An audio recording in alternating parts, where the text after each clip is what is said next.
And in HR, we do a step, have a look to the target. Is it still in that direction? No, we need to adjust. Need to adjust, need to adjust, need to adjust. So we hit the target. Hi and welcome to Lead Well. Hi, hello to today's episode of the Lead Well podcast. And I have another guest with me today, Michael Menchau.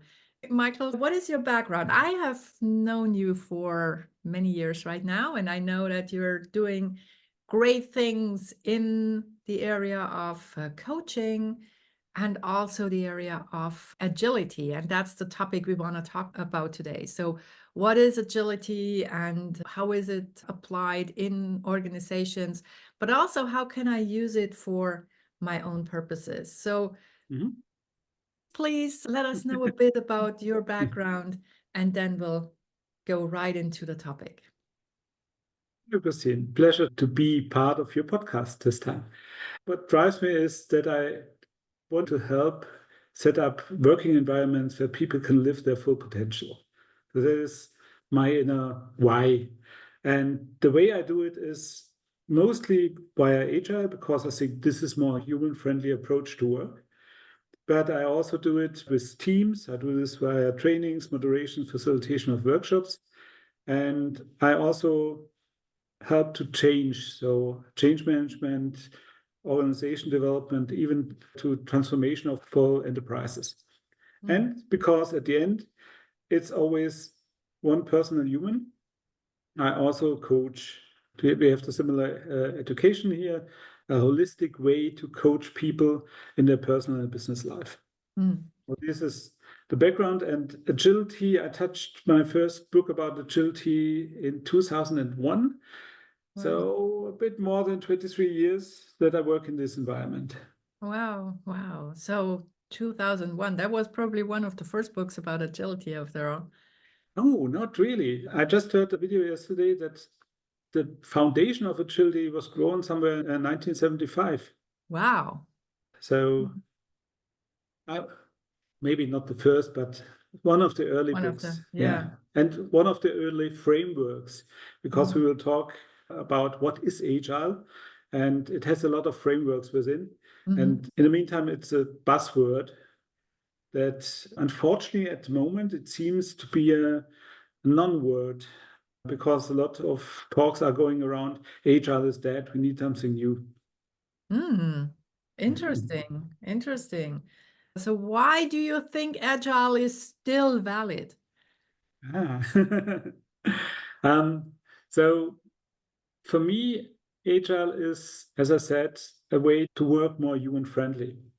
I came from project management, and the classical way to run a project is to identify everything that is necessary to do, then put it in a raw and adjust all the dependencies, bring this into a timeline, and then let's start. Identify all necessary resources, people, and so what we need to do. Let's start. And then at the end, the perfect result should happen. And let me interrupt you there, because there are two things already happening there. First, it took ages, because I worked in the same way. So it took ages to get to the start where you would say, let's start. And sometimes we never started because we never got there. So yeah, that's one of the problems. If it's easy, if you want to make a picnic, it's easy, because you need half an hour to identify everything, then maybe another half an hour to put it in the row and identify who can bring what. And then you just do it. And maybe, okay, unfortunately, it will rain, so we need to adjust something. We just react. But that's easy. But if you want to build a house, if you want to build a ship or a huge software, because I'm coming from software industry, it can take years to identify everything. And there the problems are starting, because it's very helpful, and I still believe we need plans. Unfortunately, if we stick on the plan, reality strikes back. So most of the time, or at least in our times, the environment, the circumstances are changing while we prepare the plan or while we follow the plan. And that is something the traditional way of working is try to avoid.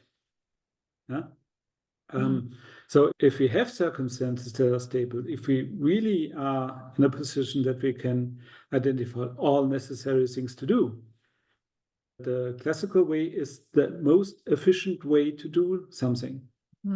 So all the time, if you think about, should I use Agile, should I use the traditional waterfall, you should identify, is it realistic that I have all the circumstances identified, and is it realistic that the environment will not change? Then use it because it's efficient.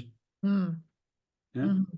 So for smaller projects, for something that is really easy, not complicated or not complex, and that doesn't have a lot of different moving parts, let's say, it's still a great approach to have. You call it waterfall. So I think it's because one thing happens after the other, and sometimes leads you to have phases and then you go to the next. And you now use the magic word complex. So waterfall was created in environments that are complicated. So there's a framework that divides tasks into simple. So use a key to open the door. That's simple. And we know if we do the move, it will open. Then we have maybe complicated stuff like an engine of a car. I'm an engineer, so I'm pretty sure if I dive deeper into it, I can understand why it turns and what happens if I turn the key. So we have a direct connection between action and reaction. That's complicated. Not easy for everybody, but if I dive deeper. And then we move into a more complex version, for example, rainforest.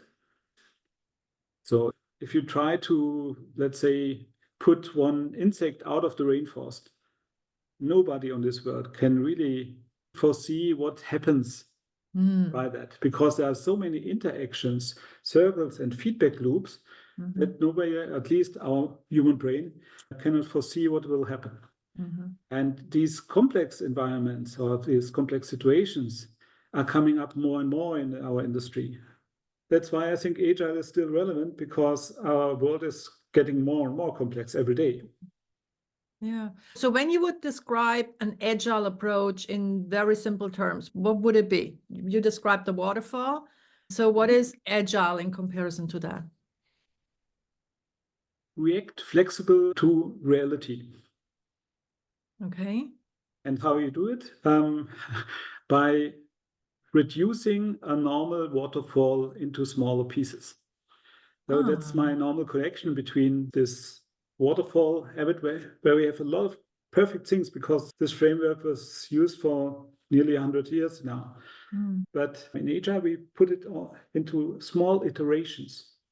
So we still plan, because the plan is helpful to organize. Then we build up hypotheses. We build something towards it, a prototype. Then we test it and see, oh, is the reality what we expected, or is this something different? It's called the Denning cycle. So we plan something, we do something, we check, is our hypothesis realistic? Does it fit? And we act again and plan again. So it's a cycle of small iterations instead of long-term planning. Great. And as far as I understand, especially this one framework that you also mentioned, Scrum, that's one particular framework of an Agile approach. And in there are two things that were really helpful, or are really helpful for so many clients that I talk to. And that is, at the end of each of the smaller iteration, you have what is called a review session and a retrospective. And I found that so interesting, because the one is looking at the result of what has been produced or developed, and the other one is looking at the process. So really great, because you're not improving only the result of the product that you're producing or the outcome or the service, but you also think about, well, how did I get there? Is that the right way of looking at it? And it's the right way of looking at it. Well, Agile is using a lot of components that already exist for much longer time. And continuous improvement is something that comes from Japan, from Toyota. And when I studied mechanics, This was the common sense in the industry. And Scrum is using that approach by a review to the product, get feedback about the things we created in this short iteration. And also, every time, how can we improve our team, how we work? So continuous improve how we work. The efficiency of the team should grow all the time. These are the two things. Scrum is the most common used, I would say. And a very old one as well is coming also from Toyota, is called Kanban. This is very helpful, especially in private life or if you want to use Agile in your own way. Oh, wow. Okay, that's interesting, because I was going to ask, well, if I'm not working in a corporate environment, if I'm not in software development or any other function that is project related, can help Agile my own personal life as well. So, okay, I'm all ears. So it could be if you have a complex environment sometimes, or to arrange work. So why I would suggest Kanban as a starting point is that Kanban has a focus on managing the flow. Okay. Means allow people to focus on the most important and make the process more efficient all the time. So there's also this continuous improvement included.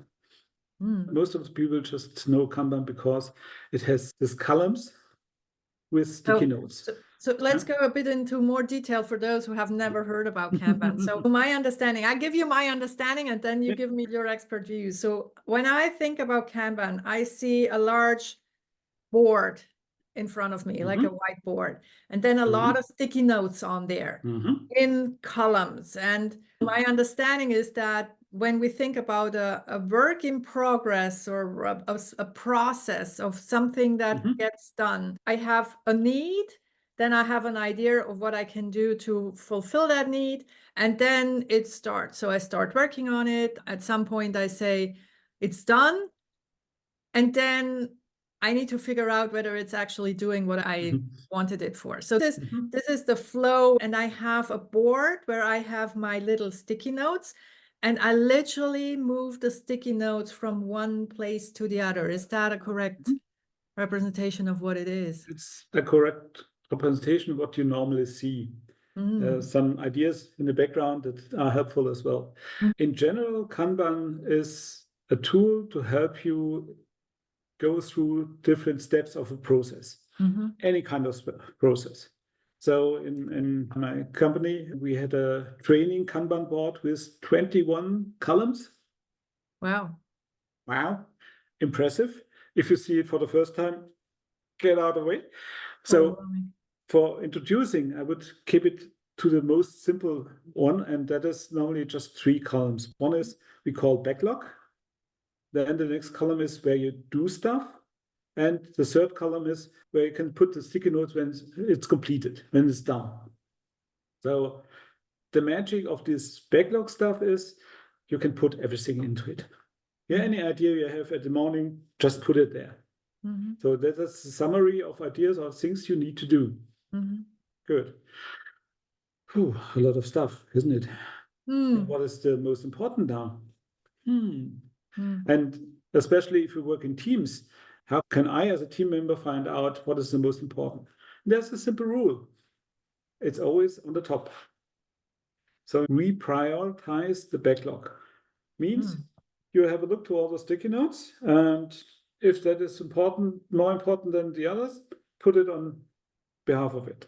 The magic of the backlog is it forces you to identify an order. Yeah, I have a personal use case here. So let me take advantage of you being on this call. I am now in a position where I have multiple important things to do. Let's call them projects, because they are. So I am working on my website. I am working on new courses. I am working on one particular education that I've been involved in. And I am also working in another team of people where I have stuff to do. So how would I create my own backlog? Would I organize it into the different projects, or would I just put everything that I need to do for every project in this first column that you just described? The easiest way would be everything there, but the relevant question to you would be, do you have to finish something very urgent, or do you have to work on all the four projects in parallel? They are all in parallel. Okay, then it wouldn't be helpful to prioritize just one and finish it. You need to work on all. But again, it doesn't make sense to work on everything all the time, because then you are always multitasking and losing a lot of effort. So I would suggest that you identify colors for your projects and put the tasks of these projects to the relevant color. Then you can easily see how many there are in the backlog. Then maybe you can prioritize the colors as well. So what's most important for that project, even in the backlog. In addition, the next magic color is the to-do color. So that is where you're working stuff. And Kanban is helping you to focus, because you always use one sticky note, put it into the to-do column, and then work only on that. Ignore these 2,000 additional tasks. Just needs energy from your brain. Focus on that task. And if you have more of the projects, maybe you can use for lanes. And the rule would be, that, for example, you just have one sticky note in every lane, but that means you're working on 4 parallel things at the same time. Not more. It already reduces a bit the complexity, because you work on every project, but just on one task on it. Okay, wow. And let me come back to the tasks, because there is another question that popped up in my mind. How granular should I break them down? Because I mean, for example, on my website, there are several things that I need to do. So how much should I break those down into individual, I don't know, activities, whatever? Is there any rule there? Yes. A bit back to Scrum and its review. The review in Scrum is not to, let's have a look what we have done, or sorry, we haven't done it. The main focus is to get feedback. Have we done the right stuff? And this could be used to identify what size or split you should use for the tasks. At the end, in the to-do, you should have an impact, something you can recognize. So for your website, the most important change you need to do that somebody can recognize. And for yourself, what would make you smile when you have done it? When would you like to celebrate something? Okay, so think in those terms, and that would determine the size of what I'm about to do. Agility is helpful to work with complex situations. Nobody can foresee what is the really relevant or correct solution. We always run into the fog. We just see a few steps, but we can't see the full valley. So we need to build up hypotheses. We think it is helpful to build such a functionality. Okay, what is the smallest thing we need to build to test this hypothesis?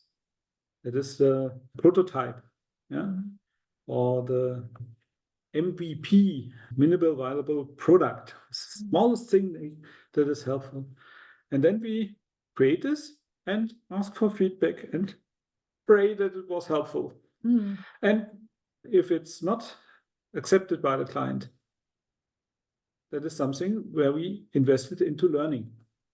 It's not a fault, it's not an error, it's nothing we need to blame somebody about it, because nobody in this world can foresee what is the real solution. We are in a complex environment.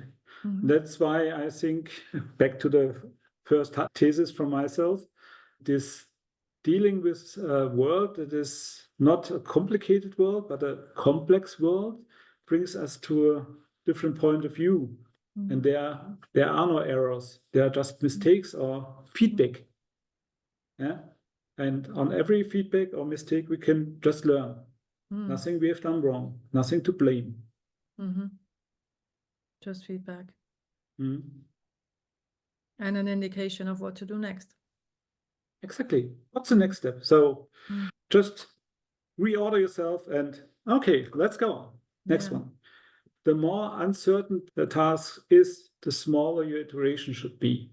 Mhm. I always explain my clients, if you start with something new, try to make it as small as possible. Mhm. And there are some special industries that really brings it to an extreme. One is Tesla. Mhm. They have a iteration of 8 hours. Wow. Every problem, they start in the morning, they build up new teams, and they have to solve this problem within 8 hours. Mm. And that's why they're improving so fast. They do a lot of features and experiments and hypotheses. Mhm. It's not efficient. Mhm. That's the backside, because you maybe invest into the wrong, Mhm. but you learn very fast. And the shorter the iteration is, the less the investment is, and so you don't lose that much. Mhm. And for me, the most important thought is that I don't know it.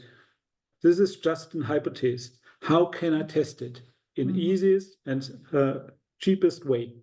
Wow. And that really brings it full circle, because that's something that's important for everyone in my whole life. So how can I figure out if my thoughts, if my thinking, if my hypothesis is really correct? You And do it in that's marketing, with websites, with your everything. podcast, everything. Yeah. Yeah.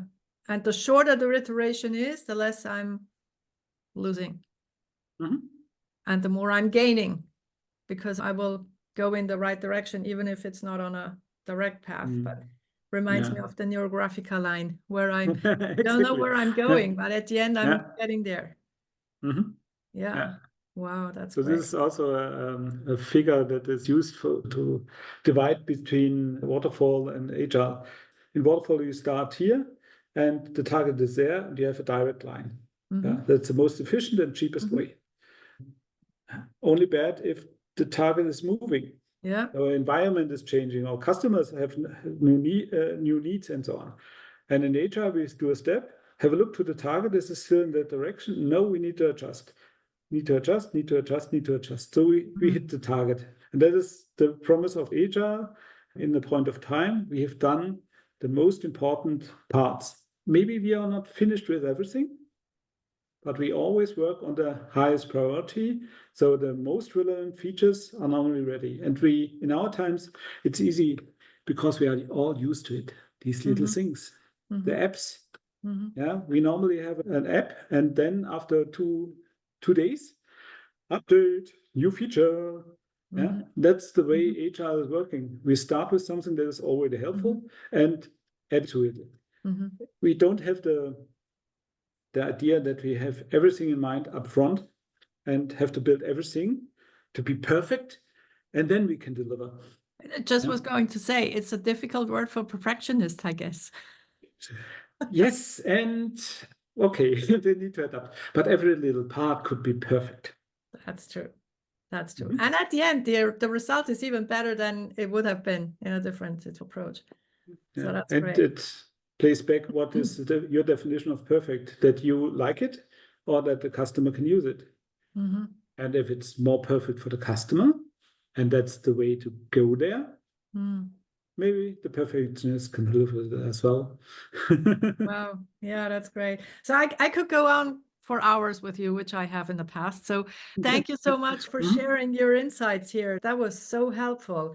I do have two more questions for you, because I asked them to every one of my guests. So my first question to you is, what is the best experience you ever had with a manager, and why was it so great? Again, I connected with agile leadership. And in agility, we work a lot with teams. And there are also some phrases called self-organized or self-managed teams. This means nobody is standing behind them and telling them what to do. So we need intrinsic motivation. They need to find a way why they do this stuff. And intrinsic motivation is based on three elements: mastery, autonomy, and purpose. So we need purpose for the teams. And also we need the autonomy. And best manager I recognize is a guy in my latest company. It really inspires me, gives me some framework, that's boundaries where I can work with, but it also has an open ear for me if I have new ideas and coaches me with that. So it's a mix of give me guidance, what is necessary, because we are working in an environment where we need to make money, but he also is open to give me my autonomy to fulfill the task. And it helps me to grow. Wonderful. So as much guidance as needed and wanted by you, and the openness and the freedom to find your own way within the guidelines. That's great. And my second question is, what are you doing yourself to keep healthy mentally and physically in these times? I would say I have three elements. The basic is my morning routine where I meditate for 20 minutes. This really helps me to step out of this cycle in my brain for a little time. That's grounding me a lot. I also work with self-reflection, or called shadow work. That means if I recognize something is triggering me, I make a notice and have a look towards why it's so important for me, and can I get out of this or make use out of it at the end. And my third is, you see the background, I live in the mountains here and I like to fly with my paraglider with it. And as soon as my feet are losing the ground, I'm out of everything. That also helps me a lot to get out of stress and come back to myself. Wow, that sounds great. I love it. Wow, so thank you so much, Michael, for spending this time with us. It was a real pleasure talking with you today. Thanks a lot, Christine. Thank you. Bye. Bye. This was Lead Well. Now, what is the one thing that you're taking away from this episode? Please share in the comments below, and do share the podcast with your friends and family, but only if you like it.